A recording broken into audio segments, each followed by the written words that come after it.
Good morning. Good morning. Happy Wednesday. Happy Wellness Wednesday.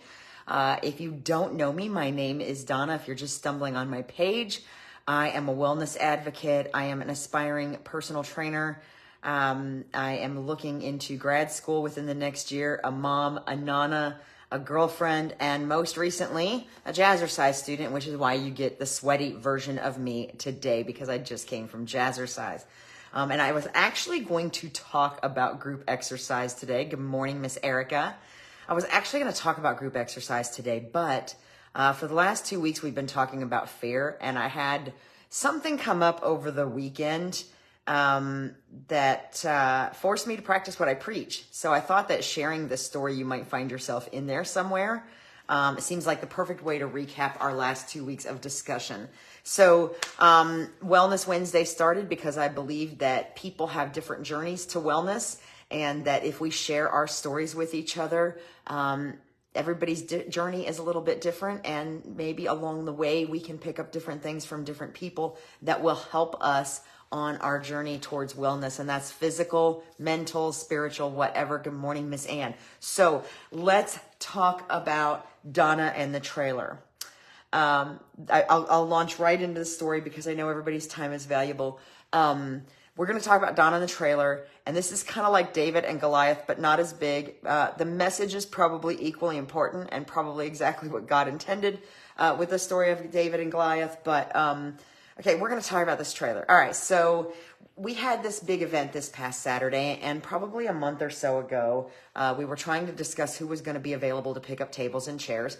And I've pulled a trailer before, you know, little, flat, open trailer, not very big.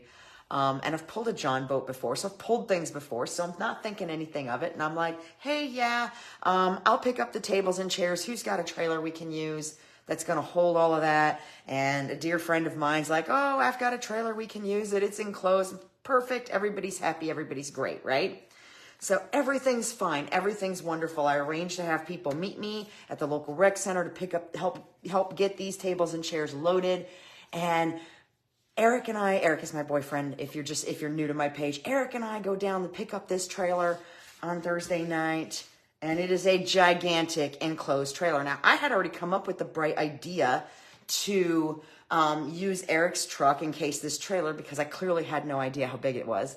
In case this trailer wasn't big enough and we needed to put some of these tables and chairs in the back of his truck instead of my Jeep. So we get there, and this enclosed trailer is huge, and it takes him and the owner, which is my good friend's husband, about, 15, 20 minutes to get everything hooked up correctly, get it out of its little hole in the woods where it was at. And I am standing there looking at this trailer, looking at what they're doing, and I'm thinking, I can't do this. Can't do this. So I spend essentially the next 12 hours psyching myself out about whether or not I can pull this trailer with his truck. All right. So here we go. It's time to go in the morning. Everything's fine. Everything's going to be good. I'm starting to pull out of the yard, and I have not yet discovered. Now, Eric has these big tow mirrors on the side of his truck, right? I have not yet discovered the bottom part of those mirrors that shows a whole different perspective. I'm already nervous. I've already been psyching myself up all morning. It's time to go. I got 2 people waiting for me, and I hop in the truck, and Eric's getting ready to leave behind me and comes hauling up behind me on the driver's side, beeping, because I am about to take out our gate with the trailer because I have not turned well enough. So I was already freaking out about coming out of our driveway because our driveway's at a little bit of an incline. And it's hard sometimes to see, and I need lots of extra space, and it's 8:30 in the morning. So as you can see, if you're listening, you're watching all these little tiny things pile up in my head, and I am like in full blown stress mode. So he's trying to help me back up and pull forward and back up and pull forward. And as we're doing this, I'm just getting more and more frustrated to the point where if there was anyone around me besides him, because he had to go to work, that could help, I would have gotten right out of that driver's seat and let somebody else take over, because at this point I'm frazzled, I'm this close to tears, maybe even a little closer. And I am really, really petrified that if I can't get this thing out of the yard, how am I going to get it where it needs to go? And then back where it needs to go from there. So So I've got myself completely psyched up. So finally get out of the yard. Get halfway down the road, discover the little mirrors where I can actually see the sides of the trailer and the wheels and where they are. So that was like a huge epiphany. And I'm like, well, that would have been helpful to know. So now I've just got myself so psyched up that I'm literally scared of everything. I'm scared somebody's going to pull out in front of me. I'm scared I'm not going to get through an intersection okay. I'm scared the light's going to turn red right before I get there and I'm not going to have time to stop because I'm carrying all this weight. And I'm literally like I am in this spin. And I know you know what I'm talking about because we've all been there. I'm in this spin of fear. I'm literally every inch I'm going down the road, I am freaking out. Internally, I've got a running monologue going on with myself in the truck. Thank God for Bluetooth these days, y'all, because as much as I talk to myself, people probably just assume I'm on the phone nowadays. So as I'm going down the road and I get to each intersection and I get to each traffic light, I found myself flashing back to something I used to do fairly regularly when I was running, and I didn't feel like I could go another mile. I would get to, if I got to the end of the mile that I wasn't sure I could get to, I would say, thank you, Lord, may I have another. This was especially when I was training for my half marathon. So whatever your beliefs are, you can do this. You can totally do this. So every traffic light, thank you, Lord, may I have another. Every time it looked like somebody was going to pull out in front of me and they didn't, they stayed put or they moved into the other lane out of my way, I said, thank you, Lord, may I have another. Every time I had to change lanes, and had to make sure I was clear behind me and use those little mirrors I didn't discover till halfway through the process, I said, thank you, Lord, may I have another. And the next thing I knew, I was at the local rec center, and by then I had started to settle down some. I was very grateful. I had been praying the whole way there between this, thank you, Lord, may I have another, and asking God to just make sure I was flanked, because I didn't want to hurt anybody else, hurt myself, hurt the trailer, hurt Eric's truck, et cetera, et cetera. So there's that brain spin. There's that psyching myself out. But are you seeing what the most important thing was here? I kept going. I found ways to distract myself, not distract myself from the road, not distract myself from what the trailer was doing, but distract my brain from focusing in on that fear. Good morning, Victoria. So we got there. I hopped out. My friend Mike, who is the husband of another close friend of mine, says, well, you're going to need to back it up. And I handed him the keys and I said, you do it because I've done all I can handle for right now. And I walked away and I let him back it up. And then we started doing some good solid manual labor of loading up chairs and tables. So when it came time to leave, he repositioned the truck for me so that I could just pull straight out. And then he stayed behind me all the way to the shooting range where we had to go. And the truck stayed there for the weekend. And then Eric drove it home. So, but I did it. I just at that point I refused to back it up or have anything more to do with it than driving forward. So fast forward to Monday, we now have to take all these tables and chairs back, but I've calmed down a lot. Why? Because I did it. Because I did get through it, as scared as I was and as much of a basket case as I was, I did get through it. So here we go Monday and talked to Eric. Mike drove over here to our house and rode with me this time. And he gave me, the pulling out of the yard was fairly easy. He gave me a little bit of guidance. I really didn't have to do a whole lot. It was much smoother than the first time because I understood where the vehicle needed to be and the trailer needed to be in accordance to the gate. And I also knew I had two little mirrors that showed me a whole different perspective. So we pulled out and we were off. There was no praying through each intersection. I was much calmer because I'd done it. Okay. And then when we got to the rec center, he helped to guide me to back it up. And I backed it up myself. It took a little longer, but I backed it up myself. And then when we left and we got home, again, took a little longer, but he guided me and we got it backed up right where it started with me still driving. I never gave up the keys. So what is the moral of this story? If you've been listening and you know what we've been talking about for the last 2 weeks, here's what it is. First of all, do you see how easy it is to psych ourselves out, to feed into that fear and just have ourselves so convinced that we can't do something that we never even start? If Eric hadn't had to go to work Friday morning and I hadn't made a promise that I was going to do this, I would have bailed out of the driver's seat of that truck faster than you could shake in a stick. Okay, that's number one, which kind of led into number two because you heard what I said. I made a promise to others. But more importantly, we often make promises to ourselves that we bail on because we get scared. We're the most important. It is super important to keep the promises you make to others.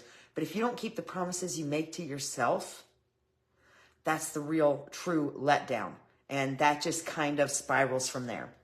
Number three, ask for guidance. Whatever your beliefs are, ask for guidance. Ask for help if you have friends that are able to ride with you and guide you because your boyfriend, husband, significant other, partner, purple people eater, whatever, can't help you. Ask for help. If you're by yourself, whatever your beliefs are, the universe, God, Buddha, the green guy that lives down the street in Hull, ask for guidance. Pray to those. Talk to those. That, thank you, Lord, may I have another, came up at the perfect time in my head. It was something I only used for running.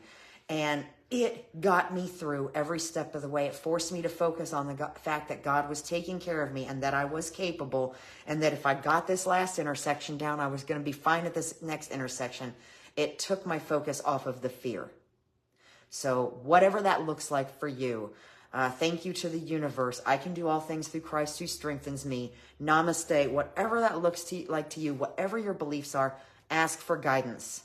In this case, you can feel free to steal my phrase. Thank you, Lord. May I have another? Because now it's going to be, and it is, every challenge I'm facing. If I'm not sure I can get there, and I do, I say, thank you, Lord. May I have another? And I keep going. Number four, acknowledge your feelings. I knew I was scared. Everybody knew I was scared by the time I got out of that truck. Let me just tell you, good morning, Jessica. I knew I was scared. I was telling myself I was scared. I acknowledged my feelings. I knew I was scared, but you don't have to give in to them. You don't have to judge yourself for being scared. I didn't care who knew I was scared. I didn't care.